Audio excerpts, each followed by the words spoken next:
দেশের ক্রান্তি লগ্নে যারা জনগণের নিরাপত্তা বিঘ্নিত করার চেষ্টা করবে তাদের ছাড় দেওয়া হবে না বলে কড়া হুঁশিয়ারি দিয়েছেন স্থানীয় সরকার, পল্লী উন্নয়ন ও সমবায় মন্ত্রণালয়ের উপদেষ্টা আসিফ মাহমুদ সজীব ভুঁইয়া বুধবার উপদেষ্টার ভেরিফাইড ফেসবুক পেজে এক পোস্টে এ মন্তব্য করেছেন।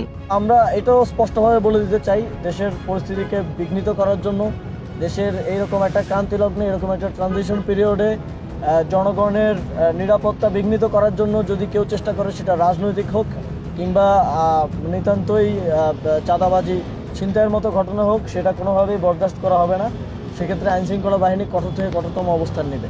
পোস্টে তিনি আরও লেখেন, জনগণের নিরাপত্তা বিঘ্নিত করার চেষ্টা করলে সেটা রাজনৈতিক হোক বা নিতান্তই চাঁদাবাজি, কাউকে বরদাস্ত করা হবে না। এর আগে মঙ্গলবার রাতে রাজধানীর আইন শৃঙ্খলা বাহিনীর সার্বিক পরিস্থিতি পর্যবেক্ষণ করেন উপদেষ্টা আসিফ মাহমুদ। পরে রাত 1:15টার দিকে আইন শৃঙ্খলা পরিস্থিতি নিয়ে রাজধানীর বিজয় সরণি এলাকার নভু থিয়েটারের সামনে প্রেস ব্রিফিং করেন তিনি। প্রেস ব্রিফিংয়ে খুব দ্রুতই পরিস্থিতি নিয়ন্ত্রণে চলে আসবে বলে আশাবাদ ব্যক্ত করেন। আশা করি যেই পরিস্থিতি তৈরি হয়েছিল, জনমনে যে আতঙ্ক তৈরি হয়েছিল, সেটা খুব দ্রুতই সেটা থেকে উত্তরণ করা সম্ভব হবে এবং অভিযান চলছে যেই জায়গাগুলোতে বেশি ছিনতাইয়ের মতো ঘটনা ঘটে কিংবা যারা ঘটায় চিহ্নিত যারা আছে তাদেরকে আটক করার মাধ্যমে পরিস্থিতি নিয়ন্ত্রণে আনার চেষ্টা চলছে। আশা করি খুব দ্রুত সময়ের মধ্যে এটা নিয়ন্ত্রণে চলে আসবে। বড় ধরনের অপরাধ কমলেও ছোটখাটো অপরাধ ছিনতাইয়ের মতো ঘটনা ঘটছে উল্লেখ করে স্থানীয় সরকার উপদেষ্টা আরও বলেন, এটা সরকার অ্যাড্রেস করেছে। আশা করা যায় খুব দ্রুতই সুফল পাওয়া যাবে, ঘটনাগুলো যথাসম্ভব কমে আসবে। হত্যা থেকে শুরু করে বড় ধরনের যে অপরাধগুলো ছিল সেটার পরিমাণ কিন্তু সিগনিফিকেন্টলি রিডিউস হয়েছে। ডাকাতি, হত্যা সিগনিফিকেন্টলি রিডিউস হয়েছে, তবে ছোট ধরনের অপরাধ যেমন ছিনতাইয়ের মতো ঘটনাগুলো ইদানিং একটু বাড়ছে। আমরা এটাকেও সরকার অ্যাড্রেস করছে, এটাকেও আমাদের ল এনফোর্সিং এজেন্সিস অ্যাড্রেস করছে।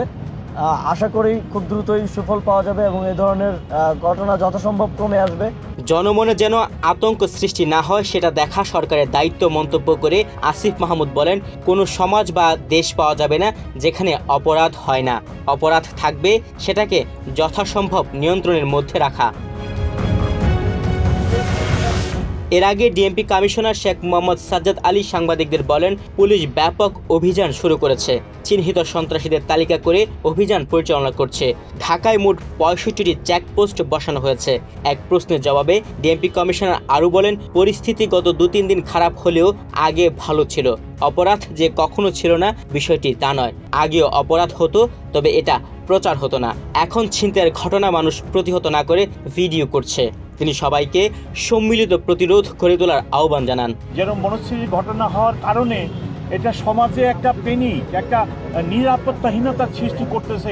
এইসব একটা ঘটনা ভাইরাল হওয়ার কারণে এই নিরাপত্তাহীনতা থেকে, ফিয়ার অফ ক্রাইম, নিরাপত্তাহীনতা, এটা থেকে আমরা বের হয়ে আর মানুষকে বের করে আনার জন্যই আমরা তখন আরও বেশি অ্যাক্টিভ হচ্ছি।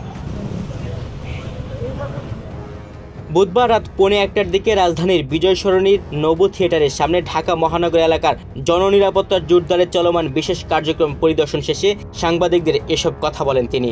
এ সময় তার সঙ্গে ছিলেন প্রধান উপদেষ্টার বিশেষ সহকারী মোহাম্মদ খুদাবক্স চৌধুরী সহ আইন শৃঙ্খলা রক্ষাকারী বাহিনীর কর্মকর্তারা। এটার গ্রাফটা কেমন, এগুলো দেখলে আসলে প্রকৃত। তুহিন ভুঁইয়া, বাংলাদেশ প্রতিদিন।